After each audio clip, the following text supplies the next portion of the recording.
जगह से करीब 15 या 16 किलोमीटर की दूरी पर जो पब्लिक रैली होगी, जो प्रधानमंत्री का संबोधन होगा, यहाँ से करीब 18 किलोमीटर की दूरी पर है।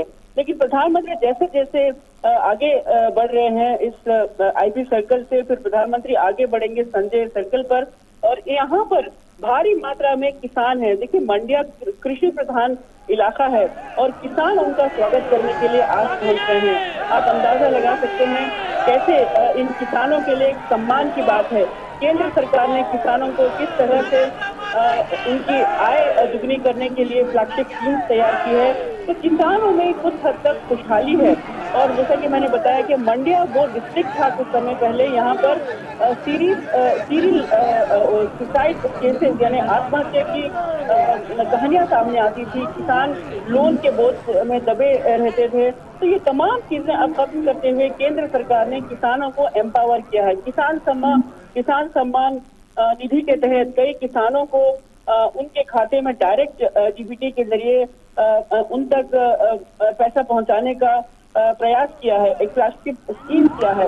तो ऐसे में यहाँ के किसान, खासकर मंडिया के किसानों की राय जो है बहुत अहम होती है। तो ये तमाम किसान और मंडिया के लोग जो है प्रधानमंत्री का शानदार स्वागत करने के लिए यहाँ पर खड़े हैं और काफिला आगे बढ़ रहा है और भारी मात्रा में लोग जनसंख्या जो है आगे भी प्रधानमंत्री का स्वागत करने के लिए इंतजार कर रही है। बिल्कुल आयशा, आपने यहाँ पर किसानों का जिक्र किया। छोटे छोटे गांव जो हैं, ये जो पूरे हाईवे के दोनों तरफ हैं, आज वो हम कह सकते हैं कि किस तरह से एक वर्ल्ड मैप पर आ जाएंगे। कनेक्टिविटी जो है, जब वो जो सड़कें जो जोड़ती हैं, वो एक नई ही वहां पर जो पूरी इकोनॉमी है उसको वहां पे एक विकसित करती हैं।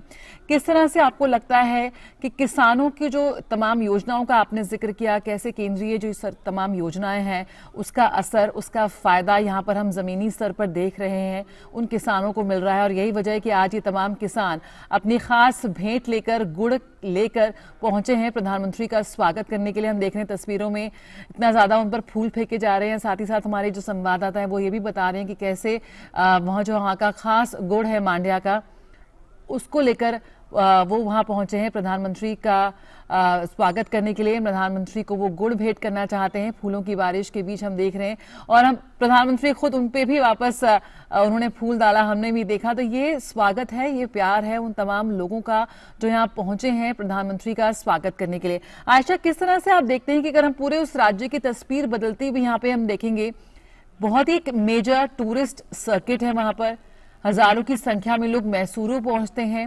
वो पूरा गांव है वहां पर रामलिंगम, जिसका जिक्र हमने पहले भी किया, कैसे शोले ने उस गांव को अमर बना दिया है।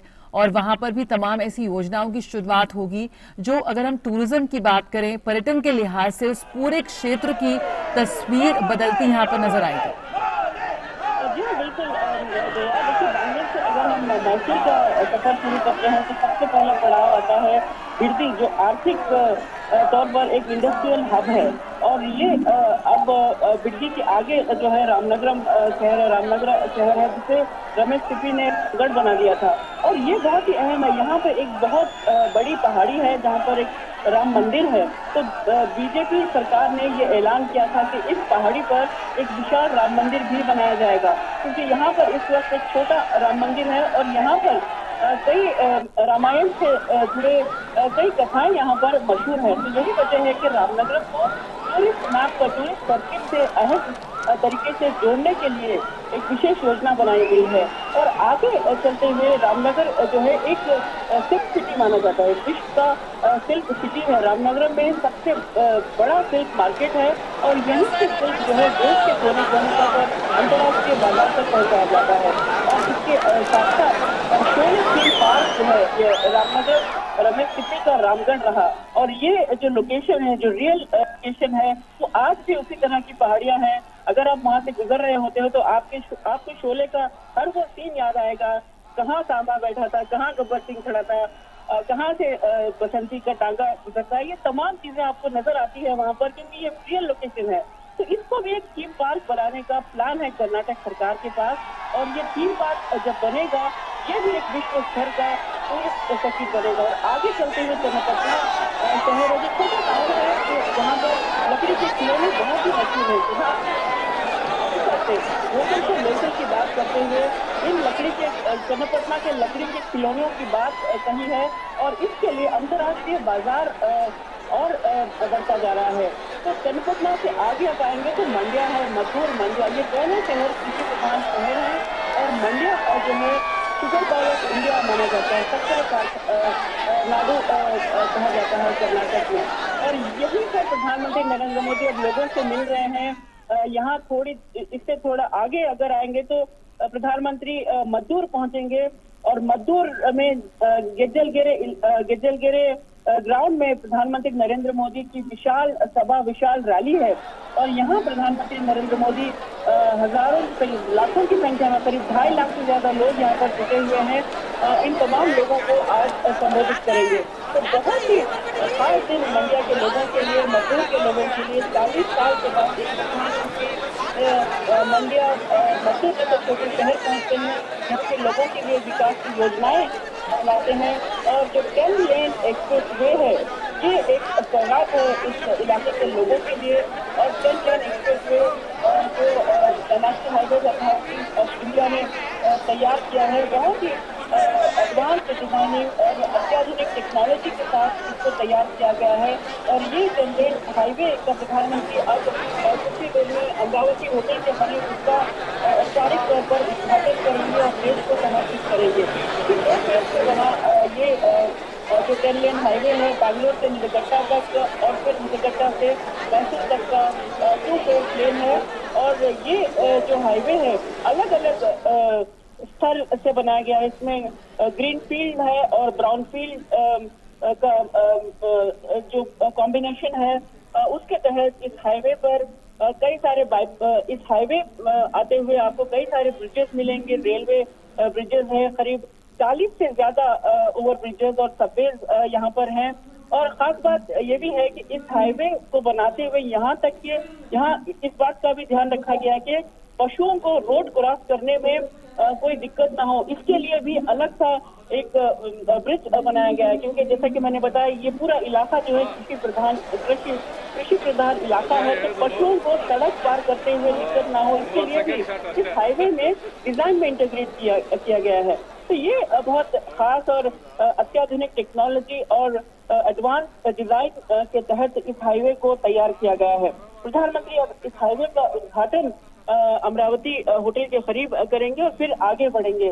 देखिए, लोग यहाँ पर हजारों की संख्या में जो सर्कल के पास आप देख रहे हैं, ये वही सर्कल हुआ करते थे जया, जो पहले यहाँ पर किसान नाराज किसान धरना प्रदर्शन करते रहे, कावेरी के पानी के लिए लड़ते रहे और अपनी जो लोन में उन्हें उन पर जो इंटरेस्ट का बोझ रहता था, उसकी वजह से आत्महत्या करते रहे। तो ये वो सर्कल्स हैं जहां पर हमने कई बार धरना प्रदर्शन, किसानों के धरना प्रदर्शन देखते रहे। लेकिन आज मंड्या की हालत बदली है, तस्वीर बदली है।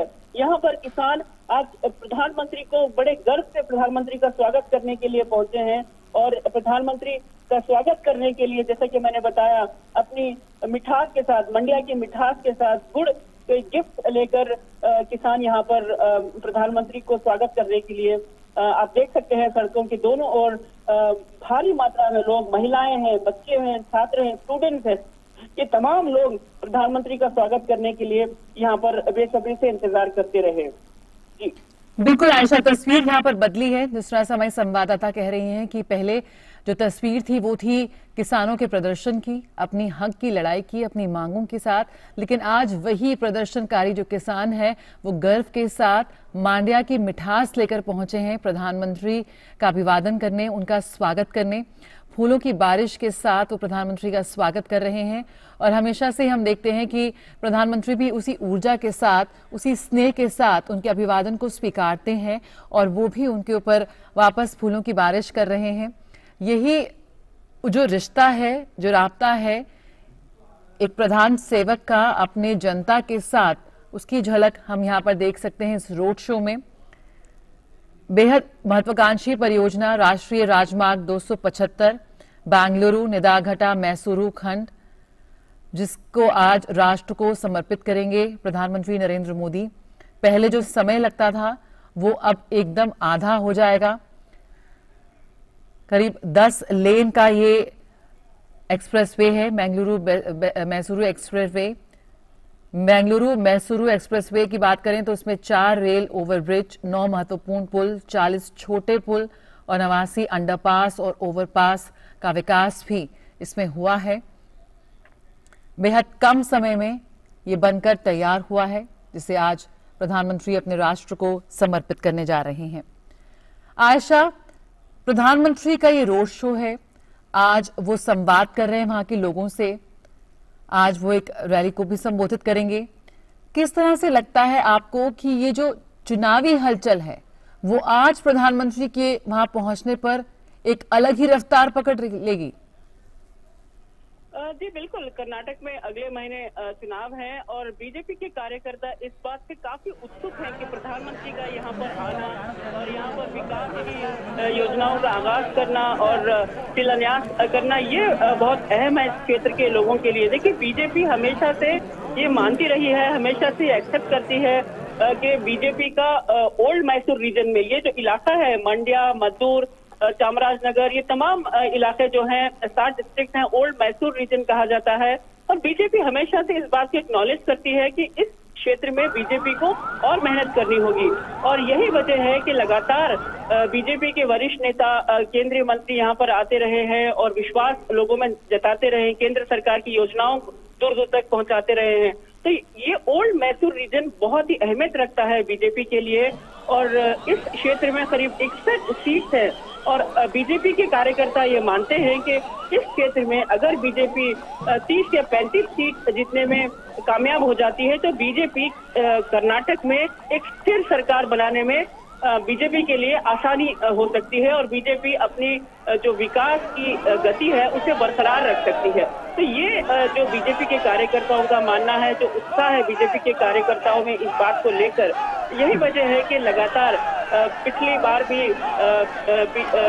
केंद्रीय मंत्री अमित शाह भी यहाँ पर पहुंचे थे। हाल ही में उन्होंने यहाँ के कोऑपरेटिव को बहुत ही उन्हें संगठित किया है और मंड्या में एक नई कोऑपरेटिव सोसाइटी, विशाल कोऑपरेटिव सोसाइटी का भी गठन हुआ है, मनमूल नाम से शुरू किया है। तो यहाँ के किसान भी अब इस कोऑपरेटिव सोसाइटी से काफी उन्हें इन किसानों को लाभ हो रहा है और कई किसान और कई जो लाभार्थी हैं आज प्रधानमंत्री के सामने स्टेज पर रहेंगे और ये तमाम लाभार्थी जो है अपनी बात भी यहाँ पर लोगों के सामने रखेंगे और प्रधानमंत्री नरेंद्र मोदी जब लोगों को संबोधित करेंगे तो मंड्या के लोगों को, खासकर मंड्या के किसानों को केंद्र सरकार की जो योजनाएं हैं, जो उन तक ये योजनाएं पहुंची हैं, उस बात का जरूर एहसास में दिलाएंगे कि कैसे इससे उन्हें लाभ हो रहा है। तो बीजेपी के कार्यकर्ताओं में बेहद ज्यादा उत्साह है क्योंकि ओल्ड मैसूर रीजन में प्रधानमंत्री नरेंद्र मोदी का आना और ये जो एक्सप्रेस हाईवे है जो इस पूरे क्षेत्र को एक गति देता रहा है, ये इसके तहत इस इलाके का विकास और तेज हो सकता है। और हमेशा से ये गढ़ राजनीतिक तौर पर माना जाता है कि जेडीएस का गढ़ है और कांग्रेस यहाँ पर मजबूत है, लेकिन बीजेपी के लेकिन मैसूर में तो बीजेपी के जो एमपी हैं, जो प्रताप सिम्हा हैं, उन्होंने लगातार इस क्षेत्र में कार्य करते रहे हैं। बीजेपी की जो प्रेजेंस है उसे और मजबूत बनाया है। तो प्रधानमंत्री का आज मंड्या पहुंचना बीजेपी के कार्यकर्ताओं का उत्साह दोगुना करता है और उन्हें यही उम्मीद है कि आने वाले चुनाव में प्रधानमंत्री नरेंद्र मोदी की जो ये पहुंच है, यहाँ तक जो प्रधानमंत्री जिस तरह से लोगों तक पहुंच रहे हैं, लोगों के दिलों में रहेगी। और खास बात ये भी है जया, हमने देखा आगे बढ़ते हुए सड़कों पर प्रधानमंत्री ही नहीं लेकिन उनकी मां की तस्वीरें भी यहाँ पर लगाई है लोगों ने। तो ये प्यार झलकता है लोगों की तरफ से, प्रधानमंत्री की तरफ से। ये स्नेह है प्रधानमंत्री के साथ जो सीधा लोग उनसे कनेक्ट करते हैं। यही वजह है कि आज हीराबा जो प्रधानमंत्री नरेंद्र मोदी की मां हैं, उनकी तस्वीरें भी प्रधानमंत्री के साथ यहाँ पर सड़कों पर लगाई गई हैं। तो मंड्या के लोग जो हैं बहुत ही भावुक, कुछ हद तक भावुक लोग भी माने जाते हैं और उनके लिए भावनाएं भी बहुत अहम भावनाएं और रिश्ते बहुत अहमियत रखते हैं। तो हीराबा की तस्वीरें जो है हम सड़कों पर देख रहे हैं। देखिए, हीराबा की तस्वीरें गुजरात में दिखना अलग बात है, लेकिन मांड्या में हीराबा की तस्वीरें लगी है। लोग प्रधानमंत्री की तस्वीरों के साथ साथ हीराबा की तस्वीरें भी लगाई है। तो ये एक कहीं ना कहीं मांड्या के लोगों की तरफ से प्रधानमंत्री का शानदार स्वागत और उनके साथ एक पर्सनल कनेक्ट बनाने की कोशिश है। और वो प्रधानमंत्री जो स्वागत हो रहा है इस समय आप देख रहे हैं तस्वीरों में, तो वो साफ झलक रहा है।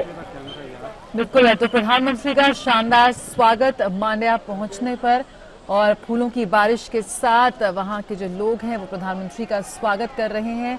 मोदी के नारों के साथ प्रधानमंत्री का अभिवादन कर रहे हैं। तो देश भर में विश्व स्तरीय कनेक्टिविटी सुनिश्चित करने से जुड़े प्रधानमंत्री के विजन का ये प्रमाण है कि कैसे हम जो अपनी अवसंरचना परियोजनाएं हैं उनके विकास में एक तीव्र गति यहाँ पर देख रहे हैं। बेहद कम समय में देश भर में जिस तरह से ये तमाम जो हाईवेज हैं वो बनकर तैयार हो रहे हैं। इस प्रयास में आगे बढ़ते हुए प्रधानमंत्री बेंगलुरु मैसूरू एक्सप्रेस वे राष्ट्र को समर्पित करने के लिए पहुंच चुके हैं। इस परियोजना में NH 275 के बेंगलुरु निदाघटा मैसूर खंड को 6 लेन का बनाना भी शामिल है। 118 किलोमीटर लंबी सड़क के निर्माण से जुड़ी इस परियोजना को लगभग 8,480 करोड़ रुपए की कुल लागत से विकसित किया गया है। इसमें बेंगलुरु और मैसूरू के बीच यात्रा अवधि लगभग 3 घंटे से घटकर करीब 75 मिनट ही रह जाएगी। और इस क्षेत्र में कैसे सामाजिक आर्थिक विकास को बढ़ावा मिलेगा उस पे लगातार हम उसकी बानगी यहाँ देख रहे हैं। प्रधानमंत्री मैसूरू कुशाल नगर 4 लेन राजमार्ग की आधारशिला भी रखेंगे।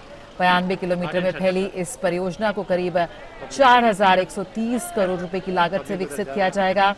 ये परियोजना बेंगलुरु के साथ कुशाल नगर के परिवहन संपर्क को बढ़ावा देने में एक बेहद महत्वपूर्ण भूमिका निभाएगी और यात्रा अवधि को लगभग 5 घंटे से घटाकर केवल 2.5 घंटे करने में मदद मिलेगी।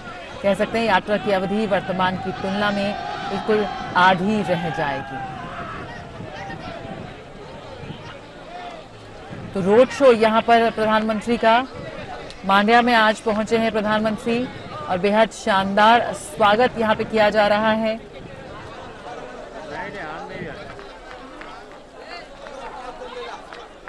प्रधानमंत्री बेंगलुरु मैसूरू एक्सप्रेस वे का लोकार्पण करेंगे और इस परियोजना से किस तरह से इस पूरे इलाके की तस्वीर बदलती नजर आएगी, ये हमें लगातार हम इसकी बानगी देख रहे हैं।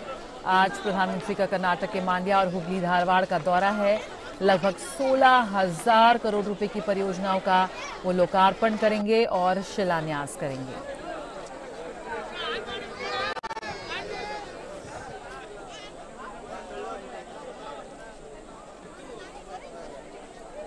आयशा हमारे साथ जुड़ी हुई है।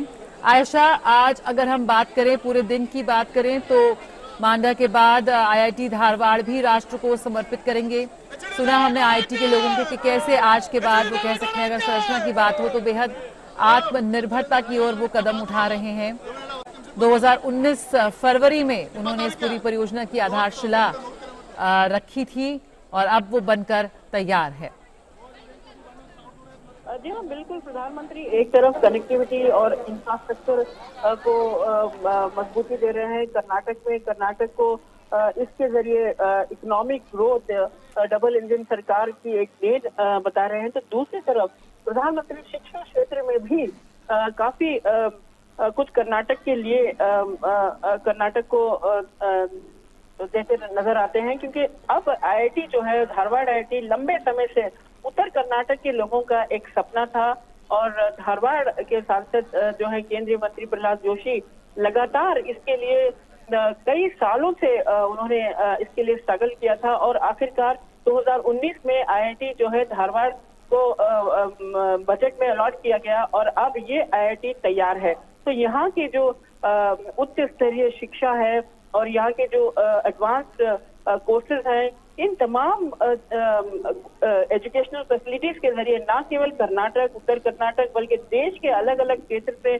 आने वाले छात्रों के लिए भी एक बहुत ही अहम एजुकेशन डेस्टिनेशन होगा। और खासकर उत्तर कर्नाटक की अगर हम बात करें तो प्रधानमंत्री नरेंद्र मोदी लगातार उत्तर कर्नाटक में अभी तक 2 दौरे कर चुके हैं और इन दोनों प्रधानमंत्री के दौरों पर प्रधानमंत्री ने करोड़ों के पैकेजेस जो है उत्तर कर्नाटक हुबली और बेलगाम में उन्होंने ऐलान किया था। तो आज हुबली रेलवे स्टेशन जो हुबली का सबसे बड़ा सबसे लंबा प्लेटफॉर्म है विश्व में, इसको प्रधानमंत्री समर्पित देश को समर्पित करेंगे। तो ये बहुत अहम है। हुबली एक आर्थिक कैपिटल है कर्नाटक का, एक आर्थिक सिटी, डेवलपिंग सिटी है कर्नाटक की, और हुबली को इस तरह से इंफ्रास्ट्रक्चर के साथ जोड़कर यहाँ पर वर्ल्ड क्लास एमिनिटीज देकर प्रधानमंत्री नरेंद्र मोदी हुबली को एक वर्ल्ड क्लास सिटी और खासकर स्मार्ट सिटी की कई अलग अलग योजनाएं जो है इस शहर में लागू किए जा रहे हैं, उसके तहत हुबली एक वर्ल्ड क्लास सिटी के तौर पर तैयार होगी। देखिए, जैसे जैसे बड़े बड़े शहरों पर इंफ्रास्ट्रक्चर का दबाव बढ़ रहा है तो ये 2 टियर सिटीज जैसे हुबली, धारवाड़, बेलगाम, मांड्या, ये तमाम जो 2 टियर सिटीज हैं, इन सिटीज पर अब इन सिटीज में बेहतर इंफ्रास्ट्रक्चर की सुविधाएं देकर अब इन सिटीज को डेवलप करना होगा, ताकि जो इंडस्ट्रियलाइजेशन है, जो बड़े शहरों पर जैसे बैंगलोर पर दबाव है, तो ये तमाम एक्टिविटीज जो है धीरे धीरे इन टियर 2 सिटीज पर टियर 2 सिटीज जा सके। तो यही वजह है कि इन सिटीज में इंफ्रास्ट्रक्चर की बेहतर सुविधाएं, कनेक्टिविटी और एजुकेशनल फैसिलिटीज देकर प्रधानमंत्री नरेंद्र मोदी कर्नाटक को डबल इंजन सरकार का जो एक कर्नाटक के लोगों में एक नारा है, डबल इंजन सरकार के जरिए विकास, इसको जमीनी हकीकत बना रहे हैं। और ये जो है आज प्रधानमंत्री की तरफ से जो सौगात है हुबली के लोगों के लिए और मैसूर, बैंगलोर मैसूर लोगों के लिए, ये बहुत अहमियत है। देखिए, मैसूर हाईवे की बात अगर हम करें, ये मैसूर, बैंगलोर मैसूर के बीच ट्रैवल टाइम कम नहीं करता, बल्कि इसके जरिए आगे ऊटी, फिर कुशालनगर यानी कूर्ग जाना हो या फिर केरला जाना हो, तो इन तमाम क्षेत्रों को पहुंचने में आपका वक्त और कम होगा। यानी फ्यूल कंजम्पशन की कमी, और उसके बाद क्योंकि सड़कें हाईवे सड़क है, 8 लेन है, तो उसके बाद पब्लिक ट्रांसपोर्ट, बेहतर पब्लिक ट्रांसपोर्ट पर जोर दिया जाएगा। केंद्रीय मंत्री नितिन गडकरी ने हाल ही में प्रेस कॉन्फ्रेंस में ये कहा था कि अब हाईवे तो तैयार हो गया है, लेकिन अब इस हाईवे के साथ साथ बेहतर पब्लिक ट्रांसपोर्ट की तैयारी भी केंद्र सरकार कर रही है, क्योंकि इस हाईवे के जरिए बेहतरीन बस सर्विसेज अगर देंगे तो लोग कम से कम सड़कें कार पर उतरेंगे, फ्यूल कंजप्शन कम होगा, जो एनर्जी ट्रांजिशन है, जो फ्यूल सेविंग की बात जो सरकार करती रही, ये जो है ये भी एक हकीकत बनेगी। तो ऐसे में ये बैंगलोर एक्सप्रेस हाईवे और हुबली में जो प्रधानमंत्री नरेंद्र मोदी IIT का उद्घाटन करेंगे, तमाम चीजें जो है कर्नाटक के लोगों के लिए एक नेशनल स्ट्रीम लाइन के साथ जोड़ते हुए कर्नाटक को दक्षिण भारत में एक बेहतरीन प्रोग्रेसिव स्टेट के तौर पर उभारने की कोशिश है। बिल्कुल सही कहा आयशा ने कि ये सिर्फ बैंगलोर और मैसूर के बीच की दूरी कम नहीं कर रहा, बल्कि श्रीरंगपटना की बात करें, कुर्ग की बात करें, ऊटी और केरल जैसे क्षेत्रों तक भी जो पहुंच है उसको और बेहतर करने की और पर्यटन क्षमता को बढ़ावा देने की क्षमता रखता है ये पूरा हाईवे जो है। जिस तरह से हम लगातार ये बात कह रहे हैं कि कैसे ये सड़कें अपनी पहुंच बढ़ा रही हैं, कैसे ये तमाम उन लोगों को, उन क्षेत्रों के लोगों को उनकी तस्वीर बदलेगी, उनके जीवन को बदलेगी। आयशा, यहाँ पर आपने टूरिज्म की बात करी, पर्यटन की बात करी, किसानों के उनको सही मूल्य मिले, उनको अपना सही मेहनत का फल मिले, सही उनको आमदनी हो, किस तरह से तमाम योजनाएं हैं जो उन तक पहुंच रही है, उनकी तस्वीर को बदल रही है, उनके जीवन को बदल रही है, उसका भी हमने जिक्र किया। और यही वजह है वो आज अपनी मांड्या की मिठास लेकर यहाँ पहुंचे हैं। कैसे आप देख रही हैं कौन सी जो तमाम योजनाएं जो चलती हैं यहाँ पर राजधानी दिल्ली से, यहाँ के राजनीतिक गलियारों से, वहां वो जमीनी स्तर पर पहुंच रही है और वहां के लोगों के जीवन को एक बड़ा बदलाव दे रही हैं? देखिए, सबसे पहले तो प्रधानमंत्री नरेंद्र मोदी ने किसान सम्मान योजना के तहत किसानों को एम्पावर किया है। किसानों को किस्तों में, अलग अलग किस्तों में, 3 किस्तों में डायरेक्टली उनके खाते में केंद्र सरकार की तरफ से 2000 रुपए की निधि पहुंचाते रहे। देखिए, खासकर छोटे किसानों के लिए ये निधि बहुत अहमियत रखती है, क्योंकि ये इस पैसों के जरिए कुछ ना कुछ अपनी छोटी मशीनरी हो या फिर बीज हो, ये खरीदने में उन्हें काम आता है। तो बड़े किसान भले ही इससे ज्यादा प्रभावित ना हो, लेकिन छोटे किसानों के लिए बहुत अहमियत है। इसके तहत कर्नाटक में करीब 2.5 लाख से ज्यादा किसानों को हर क्षेत्र में, यादगीर हो या फिर हुगली, बेलगाम, बैंगलोर के ग्रामीण इलाके और मंडिया में, क्योंकि मंडिया में सबसे ज्यादा तादाद किसानों की है, तो यहाँ पर किसान सम्मान निधि के तहत किसानों को इसके जरिए बहुत ही लाभ मिलता रहा है। और किसान हमेशा से ये कहते रहे हैं कि कैसे इस निधि के जरिए उन्हें अब ज्यादा कर्ज पर डिपेंड नहीं करना होता। देखिए, इस क्षेत्र में किसान पहले ज्यादा कर्ज के बोझ में दबे रहते थे और यही वजह थी कि यहाँ पर लगातार आत्महत्याओं का सिलसिला होता रहा। लेकिन अब ये नजर नहीं आता, मंडिया की हालत बदली है। कर्नाटक में किसान कहीं आत्महत्या करते हुए कोई खबर सामने नहीं आती, क्योंकि किसानों के पास जरिया है, किसानों के पास अपनी आय को, अपनी जो इनकम है उसे डबल करने के कई जरिए हैं। अब किसानों के लिए मिलेट्स के जरिए अपनी आय और अपनी जो प्रोडक्ट है उसे बढ़ावा, उसको डबल करने की किसानों के पास उसका जरिया है। मंडिया क्षेत्र जो है रागी के लिए जाना जाता है, ये मिलेट का सबसे अहम क्रॉप है रागी, और यहाँ पर किसान रागी के जरिए अब कैसे, अब जिस तरह से केंद्र सरकार मिलेट को बढ़ावा दे रही है और सरकार अंतर्राष्ट्रीय मिलेट वर्ष मना रही है, ऐसे में मंडिया के किसानों के लिए कई इनकम के सोर्सेज हैं, कई जरिए हैं, और मंडिया के किसान भी अब रागी को महज यहाँ का साधारण लोकल फूड के अलावा अब इसे अंतर्राष्ट्रीय बाजार में अलग अलग तरीके से पेश करने के लिए किसान तैयारी कर रहे हैं। तो मिलेट्स के जरिए मंडिया के किसानों के लिए बहुत अहम बाजार खुल रहा है, तो ये उनको एम्पावर कर रहा है। और उसके अलावा जो कर्नाटक सरकार है, कर्नाटक सरकार ने भी यहाँ के किसानों को लोन, जो लोन कर्ज के तरह दबे रहते थे किसान, उसके लिए भी सरकार ने एक कानून पारित किया था और कहा था कि किसानों को एक फिक्स परसेंटेज के तहत लोन दिया जाए और उन पर ज्यादा दबाव ना डाला जाए। तो उसके बाद किसानों में ये जो परेशानी थी वो भी कम हो गई है।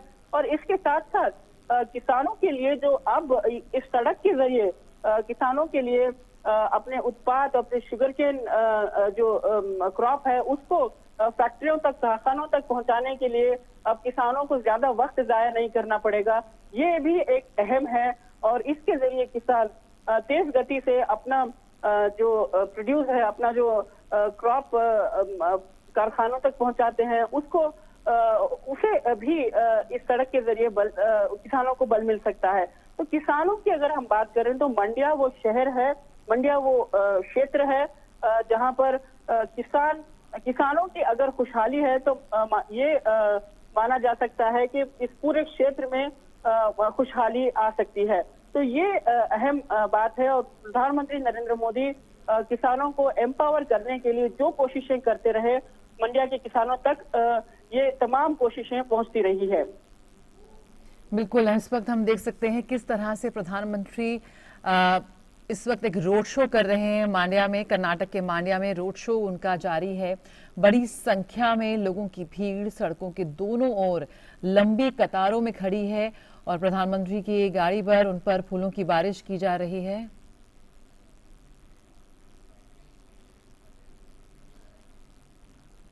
बिल्कुल, तो प्रधानमंत्री कर्नाटक के मांड्या में हैं और उन्होंने वहां पर रोड शो किया, जिस दौरान हमने देखा कि बड़ी संख्या में लोगों की भीड़ उमड़ी और लोगों ने उन पर फूलों की बारिश की। लंबी कतारें हमें नजर आई सड़क की दोनों ओर, लोगों ने उन जयकारे भी लगाए। और रोड शो के बाद कुछ देर में प्रधानमंत्री मोदी लगभग 16,000 करोड़ रुपए की कई परियोजनाओं का उद्घाटन करेंगे और शिलान्यास करेंगे। तो आज प्रधानमंत्री कर्नाटक के दौरे पर हैं। कर्नाटक से मैसूर पहुंचेंगे और बेंगलोर मैसूरू एक्सप्रेसवे का वो उद्घाटन करेंगे और ये एक्सप्रेसवे दोनों शहरों के बीच की यात्रा को 3 घंटे से घटाकर जो समय है वो लगभग 75 मिनट कर देगा। लेकिन सिर्फ यहाँ बेंगलुरु मैसूरू की बात नहीं हो रही है, तमाम जो आसपास के जो छोटे छोटे गांव हैं, जो इलाके हैं, हम बात करें कुर्ग की, हम बात करें ऊटी की, और यहाँ तक कि केरल तक भी इसका जो असर है वो नज़र आएगा। किस तरह से इस पूरे इलाके की तस्वीर बदलेगी इस विकास की सड़कों के ज़रिए हम देखेंगे।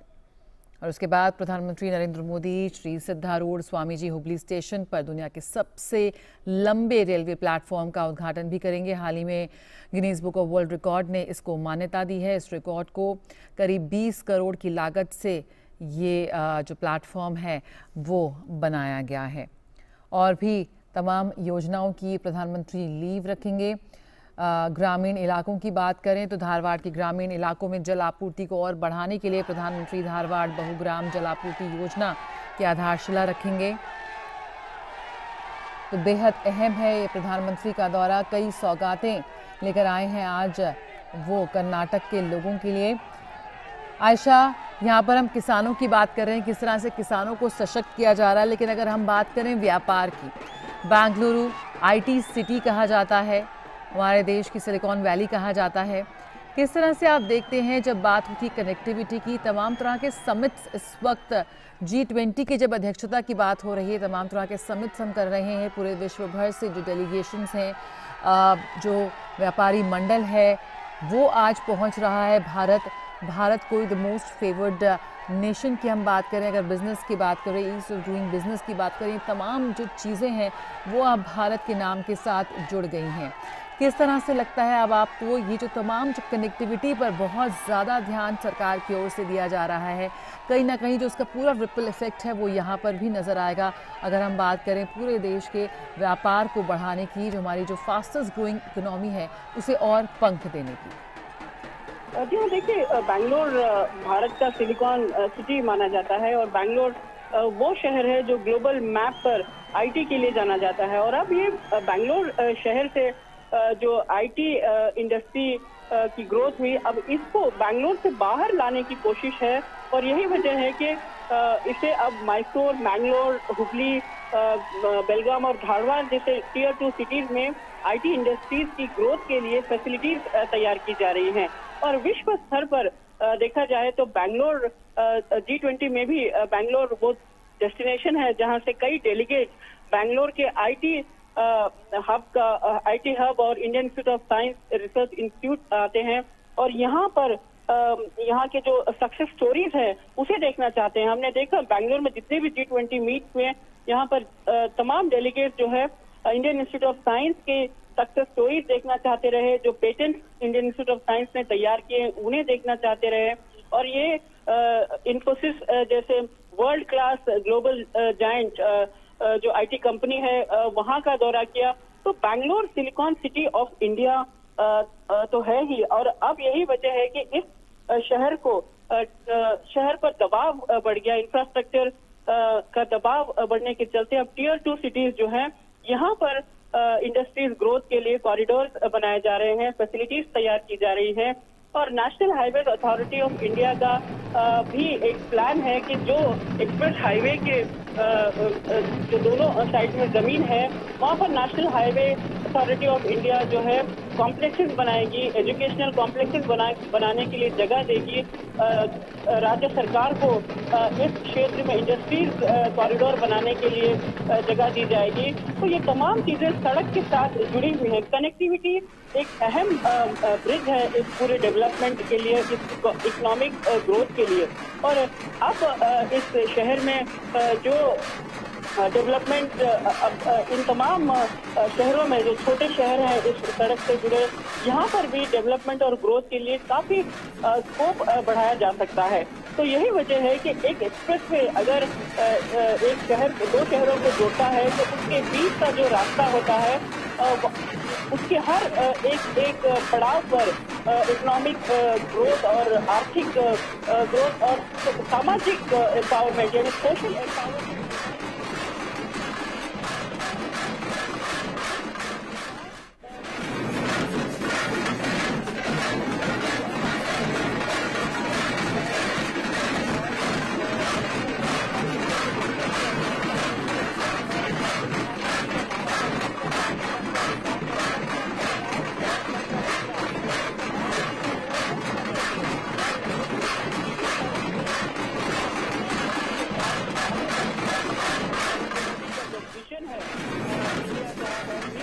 का ये दिया होता है। प्रधानमंत्री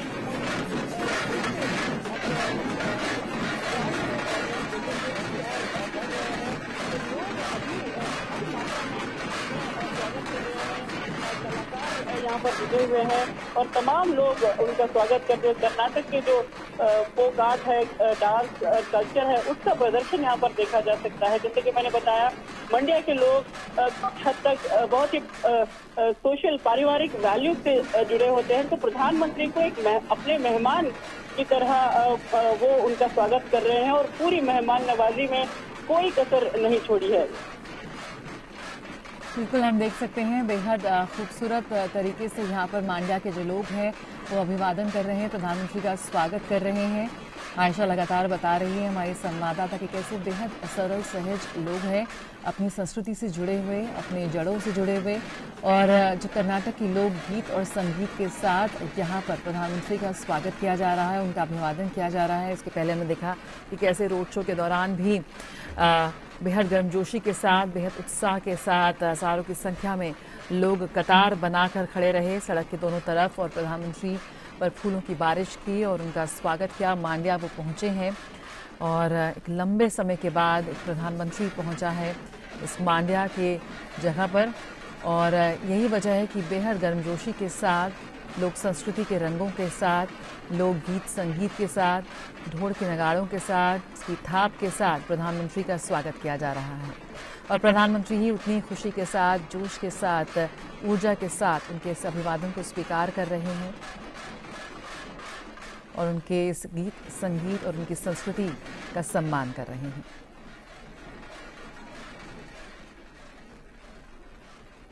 लगभग 16,000 करोड़ रुपए की परियोजनाओं का लोकार्पण और शिलान्यास करने जा रहे हैं प्रधानमंत्री।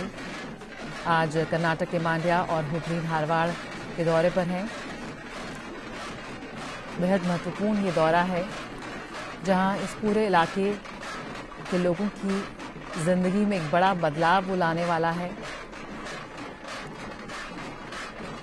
साथ ही साथ अगले माह चुनाव है, तो प्रधानमंत्री के वहां मौजूदगी वहां भाजपा कार्यकर्ताओं को भी एक अलग ही जोश के साथ भर रहे हैं।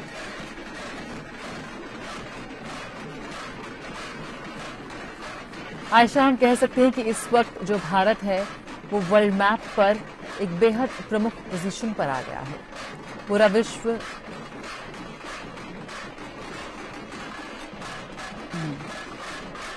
तो पूरे विश्व में इस वक्त सभी की निगाहें भारत पर टिकी हुई हैं। कैसे कोरोना के बाद की स्थिति से जो उत्पन्न स्थिति है उसमें एक सोल्यूशन प्रोवाइडर के तौर पर यहाँ भारत उठता हुआ नजर आ रहा है। ये कुछ देर पहले रोड शो की तस्वीरें हैं, हमने देखा कितने जोश के साथ रोड शो के दौरान प्रधानमंत्री का स्वागत किया गया। दूर दूर से लोग पहुंचे प्रधानमंत्री का स्वागत करने के लिए, जयकारे लगाते हुए, प्रधानमंत्री पर फूलों की बारिश करते हुए और प्रधानमंत्री भी उनके अभिवादन को स्वीकार करते हुए और उन पर भी फूल बरसाते हुए।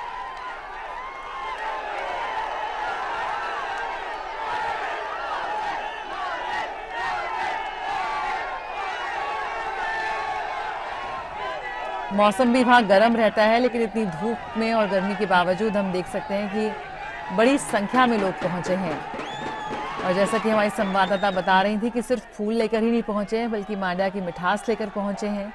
किसान अपना गुड़ लेकर पहुंचे हैं प्रधानमंत्री का मुंह मीठा करने के लिए, उनका अभिवादन करने के लिए, उन्हें शुक्रिया अदा करने के लिए। क्योंकि कुछ समय पहले तस्वीर कुछ और होती थी।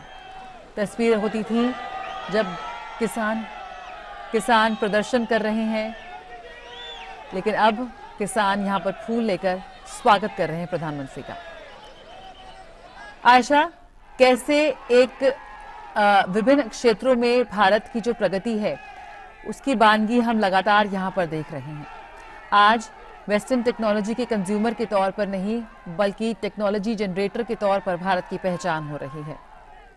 कैसे आप देखती हैं कि ये जो तमाम योजनाएं हैं, ये ना सिर्फ पंक्ति में खड़े आखिरी व्यक्ति को एक सम्मानजनक जीवन देने का, एक हौसला बढ़ाने का उन्हें मौका दे रही है, उन्हें अवसर दे रही है, साथ ही साथ वर्ल्ड मैप पर जो भारत की जो पोजीशन है उसे और भी ज्यादा मजबूत कर रही है।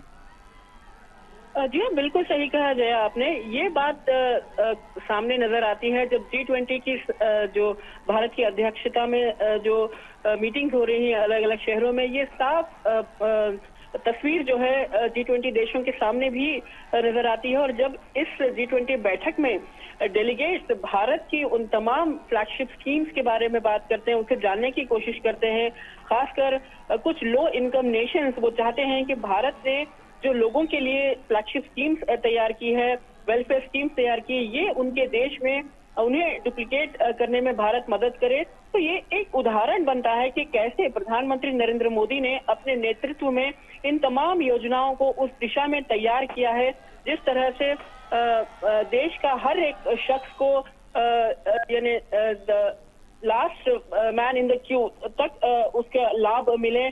तो ये जो योजनाएं हैं, विदेशी जो दूसरे कंट्रीज हैं, जो लो इनकम नेशंस हैं, वो चाहते हैं कि अपने देश में इस तरह से बेस्ट प्रैक्टिसेस इंप्लीमेंट किया जाए। तो हमने देखा कि कैसे हेल्थ क्षेत्र हो या फिर एनर्जी ट्रांजिशन क्षेत्र हो, ईंधन क्षेत्र हो या फिर अलग अलग फाइनेंस क्षेत्र हो, इन तमाम क्षेत्र में G20 के मंच पर भारत ने अपनी तरफ से फ्लैगशिप स्कीम्स टेक्नोलॉजी के साथ कैसे विकास की योजनाओं को अंजाम दिया जा सकता है, ये प्रदर्शित किया है। और खास बात, पैंडेमिक के दौरान भारत ने जो प्रधानमंत्री नरेंद्र मोदी ने जो वैक्सीन डिप्लोमेसी शुरू की थी, ये हर G20 के मंच पर नजर आता है और हर देश इस बात को एक्नॉलेज करता है कि ये जो है जिस तरह से वैक्सीन डिप्लोमेसी प्रधानमंत्री ने शुरू किया था, इसके लिए कई देश भारत के तरफ आभार प्रकट करते हैं। और भारत ने उस दौरान जो टेक्नोलॉजी का उपयोग किया वैक्सीन के लिए हो या फिर कोरोना डिटेक्शन के लिए हो, टेक्नोलॉजी का जो भरपूर इस्तेमाल किया, ये भी विश्व के सामने है। और अगर हम डिफेंस के क्षेत्र में देखें तो भारत ने इंडिजिनस टेक्नोलॉजी के जरिए और इसरो के जरिए भारत ने जो अपनी इंडिजिनस टेक्नोलॉजी तैयार की है, ये तमाम चीजें भारत को विश्व में एक लीडरशिप के रोल में, खासकर global south, voice of global south के रोल में भारत को देखा जा सकता है। और कई जो देश हैं भारत के इन प्रयासों की सराहना करते हैं। यूएस जैसा देश भी भारत के साथ स्टार्टअप में की पार्टनरशिप बनाना चाहता है, स्टार्टअप स्ट्रेटेजिक पार्टनरशिप बनाना चाहता है। और यूएस अपनी तरफ से भारत को एक अहम पार्टनर मानता है इकोनॉमिक क्षेत्र में या फिर डिफेंस क्षेत्र में। तो हर एरिया में, हर क्षेत्र में, हर सेक्टर में भारत ने किसी न किसी तरह से एक लीडरशिप के कई उदाहरण आगे रखे हैं। और जैसे कि पिछली बार मंच पर शिमोगा में कर्नाटक के पूर्व मुख्यमंत्री BS येडियुरप्पा ने कहा कि प्रधानमंत्री नरेंद्र मोदी का नेतृत्व न केवल देश में बल्कि विश्व में सराहा जाता है। और उन्होंने कुवेम्पो, कर्नाटक के राष्ट्रीय कवि कुवेम्पो के कविताओं से उन्होंने कुछ उदाहरण दिए और कहा कि जो कुवेम्पो विश्व मानव की बात करते थे, आज वो विश्व के कई नेताओं के सामने प्रधानमंत्री नरेंद्र मोदी के रूप में नजर आते हैं। तो ऐसे में भारत एक लीडरशिप का रोल धारण करते हुए डेवलपमेंट के पद पर, डेवलपमेंट के एक्सप्रेस वे पर आगे बढ़ रहा है। और भारत का जो विजन है, प्रधानमंत्री नरेंद्र मोदी का जो विजन है, ये एक उदाहरण है। और G20 की अध्यक्षता इस वक्त भारत के पास है। तो ऐसे में भारत के लिए ये अहम बन जाता है कि भारत अपने देश के लोगों को एम्पावर करने के साथ साथ कैसे ग्लोबल साउथ की एक वॉइस बने और ग्लोबल साउथ के अलग अलग क्षेत्रों में भारत अपनी बेस्ट प्रैक्टिसेस का प्रदर्शन भी करे। बिल्कुल, किस तरह से भारत आज तमाम क्षेत्रों में अपनी मौजूदगी दर्ज करा रहा है, किस तरह से एक नेतृत्व की भूमिका में यहाँ पर निकल कर आ रहा है, उसकी बानगी हम यहाँ साफ देख सकते हैं।